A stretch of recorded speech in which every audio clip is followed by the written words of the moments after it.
तो हम लोग देख रहे थे कि आज हमारा ध्यान अधिक बड़े और दिखाई देने वाले प्राणियों और पौधों के लुप्त होने पर अधिक केंद्रित है, परंतु छोटे प्राणी, कीट और पौधे भी महत्वपूर्ण हैं। मतलब हमारे पर्यावरण के लिए, हमारे जीवन के लिए इनकी भी बहुत आवश्यकता है। ये भी बहुत आवश्यक है, क्योंकि ये होता क्या है कि ये दिखाई नहीं देते, हम लोग इनको कम देख पाते हैं, तो इनके बारे में जानकारी भी कम हो पाती है, तो इसलिए इनके ऊपर ध्यान कम दे पाते हैं। आगे है लुप्त होते वन, मतलब वन भी लुप्त हो रहे हैं। भारत में जिस पैमाने पर वन कटाई हो रही है वह विचलित कर देने वाली बात है। देश में वन आवरण के अंतर्गत अनुमानित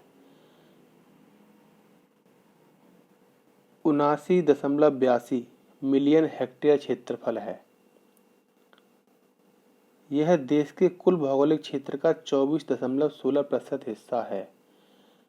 मतलब भारत में वनों की लगातार कटाई चल रही है, जो एक मतलब क्षेत्रफल है हमारे यहाँ का, उसके हिसाब से ये मतलब बहुत ही कम है।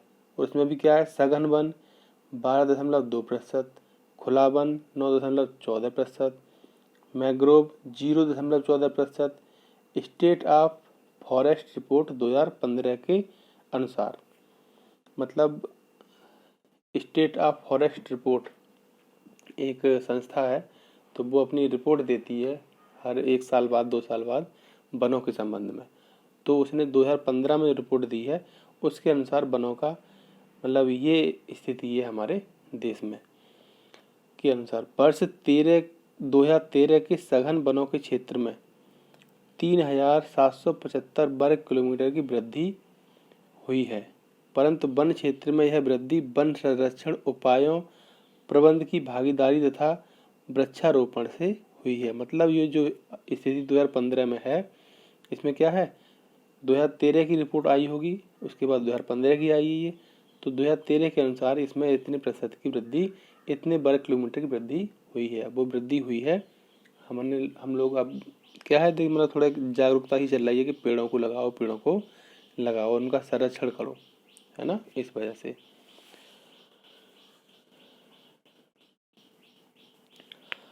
आओ हम विभिन्न प्रकार के पौधे और प्राणियों की जातियों के बारे में पता लगाएं।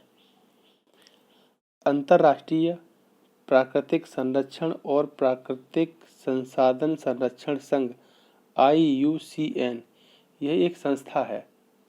यह IUCN एक संस्था है जो पेड़ पौधे हैं और मतलब जीव जंतु हैं, इन सब के बारे में एक हिसाब किताब सा रखती है पूरी, कि कितने प्रजाति के जीव जंतु हैं, कितने प्रजाति के पेड़ पौधे हैं, एक पूरा मतलब हिसाब रखती है ये संस्था। तो इसके हिसाब से कितनी प्रकार की जो है जातियां हैं, सब चीज़ की बता रहा है ये। पहला है सामान्य जातियां। ये वे जातियां हैं जिनकी संख्या जीवित रहने के लिए सामान्य मानी जाती है। मतलब ये इसमें वो चीज़ शामिल हैं जो जीवित रहने के लिए सामान्य मानी जाती हैं, जैसे पशु, साल, चीड़ और कृंतक, रोडेंट्स इत्यादि। ये सब क्या चीज़ें जीवित रहने के लिए आवश्यक हैं। दूसरा है संकटग्रस्त जातियाँ। ये वे जातियाँ हैं जिनके लुप्त होने का खतरा है, मतलब इनका लुप्त होने का खतरा है। जिन विषम परिस्थितियों के कारण इनकी संख्या कम हुई है, यदि वे जारी रहती हैं तो इन जातियों का जीवित रहना कठिन है, जैसे काला हिरण, मगरमच्छ, भारतीय जंगली गधा, गैंडा, शेर पूंछ वाला बंदर, संगाई मणिपुरी का हिरण है ये, इत्यादि इस प्रकार की जातियां उदाहरण है। मतलब ये जो जातियां हैं इनमें क्या है, इन पर संकट चल रहा है, लगभग ये लुप्त होने के कगार पर है। ये इनके ऊपर कोई ध्यान नहीं है कि मतलब क्या हो रहा है इनके बारे में सब। तो इन सब चीज़ों को हम इस पाठ में पढ़ेंगे।